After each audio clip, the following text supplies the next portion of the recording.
글 하나 없이 눈이 부신 나의 세상을 보면 참 아름다워라.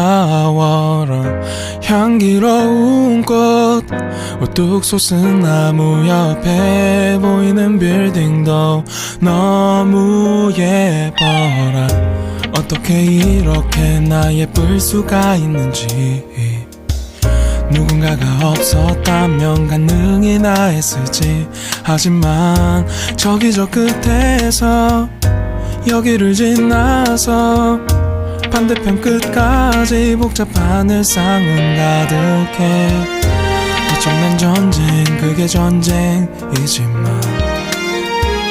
아름다운 걸 보려면 한 발자국만 뒤로 빼. 복잡한 일상, 가득한 일상에만 빠져 있으면 절대로 볼 수가 없어 아름다운 것. 그때 내가 가야 할 곳 stop. 주님은 내 피난처, 주님은 내 피난처. 할렐루야. 하루의 시작을 주님과 함께 영복 장로교회 청소년 교육자 최준 전도사입니다. 오늘 하루도 주님의 평화가 여러분과 함께 하기를 빕니다. 오늘 10월 10일 토요일 함께 읽을 성경은 고린도후서 11장 16절에서 33절까지입니다. 우리의 몸과 마음과 뜻을 다해서 함께 읽도록 하겠습니다. 다시 말씀드리지만 아무도 나를 어리석은 사람으로 취급하지 마십시오. 만일 내가 어리석은 사람으로 생각된다면 그렇게 생각해도 좋습니다. 그러면 제가 조금은 자랑할 수 있을 것입니다. 내가 지금 하는 말은 주님의 권위를 가지고 하는 것이 아니라 어리석은 사람으로서 자기 자랑을 늘어놓는 것에 불과합니다. 많은 사람들이 세상의 기준에 비추어 자랑하니 나도 자랑해 보겠습니다. 여러분은 스스로 지혜롭다고 생각하는 사람들이니 어리석은 사람들을 애교로 잘 봐주십시오. 심지어 여러분을 노예로 삼는 사람, 여러분에게 사기치는 사람, 여러분을 이용해 먹는 사람, 여러분의 뺨을 때리는 사람에 대해서도 여러분은 잘도 참아내고 있습니다. 나는 지금 부끄러움을 무릅쓰고 이 말을 합니다. 우리가 연약했다는 사실을 인정합니다. 만일 어떤 사람이 감히 자랑할 것이 있다면 어리석은 말 같지만 나 역시 자랑할 것이 있습니다.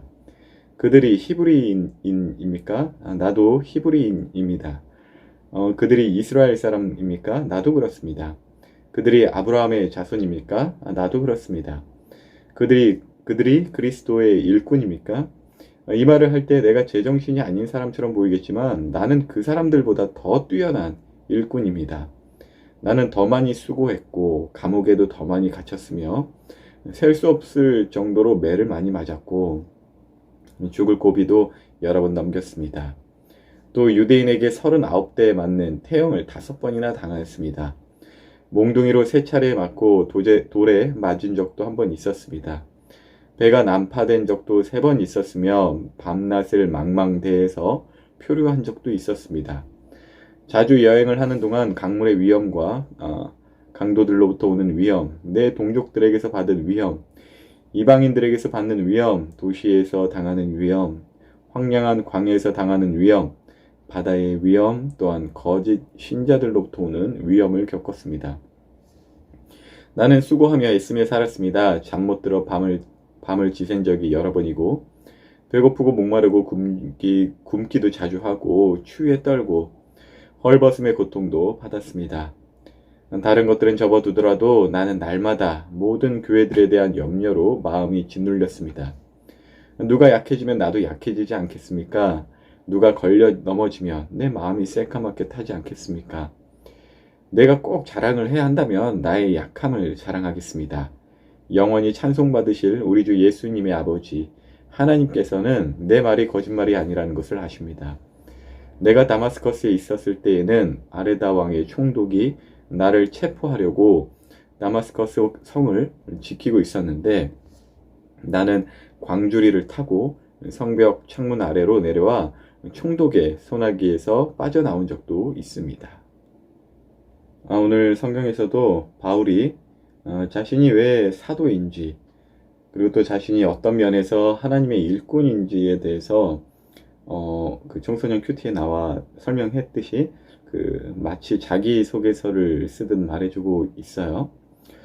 그 내용의 대부분을 보면 이제 많은 수고와 이제 고난에 관한 내용들인지라 어떤 면에서는 그 오해할 수가 있어요. 뭐냐면 바울이 자신의 약함을 자랑하는 것이 아니라 어떠한 그 정신적인 강함, 마치 독립군이 이렇게 여러 고난을 받았는데도 고문을 당했는데도 잘 참아내 왔다 막 이렇게 자랑하는 것 같기도 하거든요. 그러니까 바울이 복음을 전하다가 많이 맞고 고난받았다는 이야기를 이제 쭉 하는데, 이제 이 글을 읽다 보면 어떤 사람들은 나는 저런 고난에 인내하지도 못했고 복음에 열심을 내지 못했다라는 어떤 자책감, 어떤 정죄감, 바울의 수고와 그 고난의 포커스가 이제 맞춰져서 더 중요한 것을 놓칠 수 있다는 것이에요. 사실 바울은 자신의 그러한 수고와 업적들 자체를 자랑하는 것이 결코 아닙니다.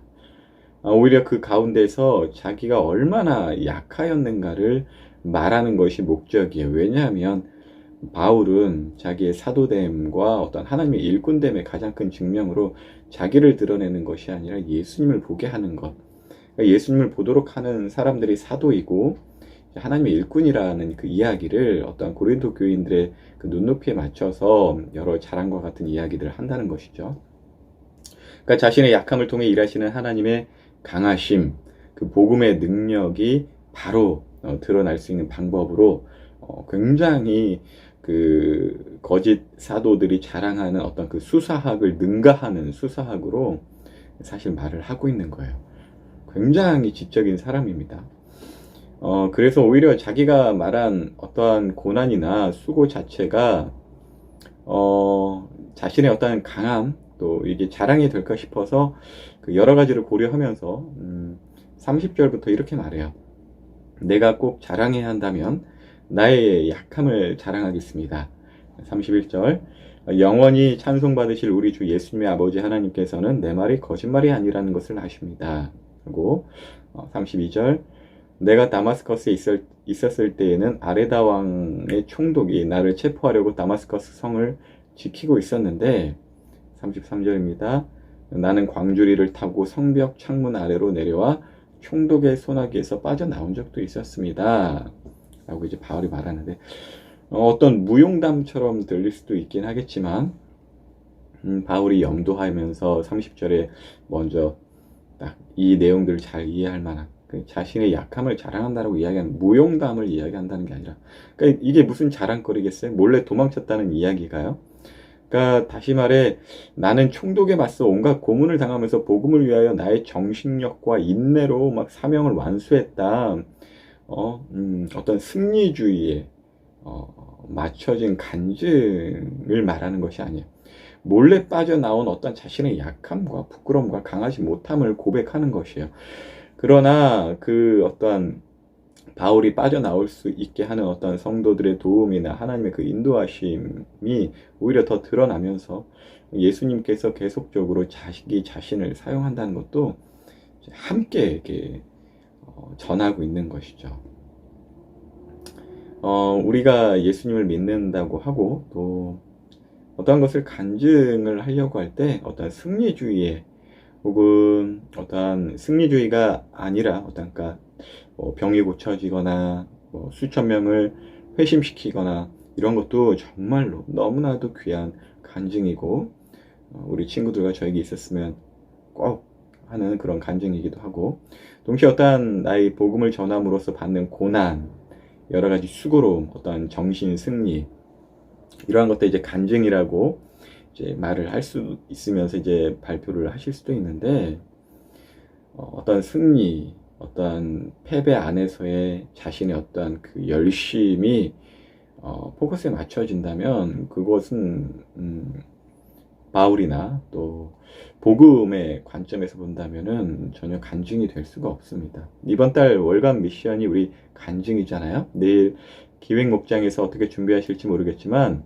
간증 발표 준비하실 때 우리가 부활하신 예수님을 어떤 지성과 감정과 어떤 의지, 전 인격적인 만남으로서 어떻게 만났다라는 이야기를 이제 부탁드린다라고 했는데 그것과 함께 바울은 지금 무엇을 자랑하고 있는지 또 한번 바울의 어떤 고난에만 너무 포커스에 맞추지 마시고 바울이 자신의 약함을 말하는 것이 또 어떠한 그 왜곡된 겸손, 그러니까 나 이만큼밖에 못해요, 이런 식도 아닙니다.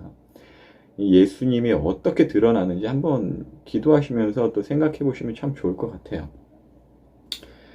그의 자랑은 어떠한 승리나 실패 자체에 있지 않았다는 것이에요. 예수님만이 자랑이었다라는 것입니다.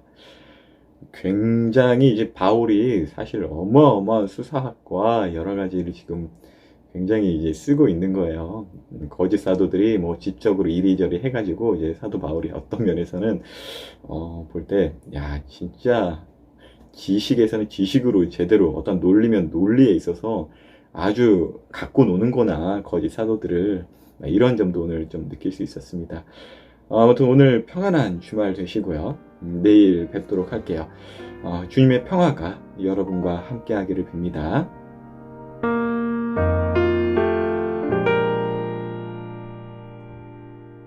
티끌 하나 없이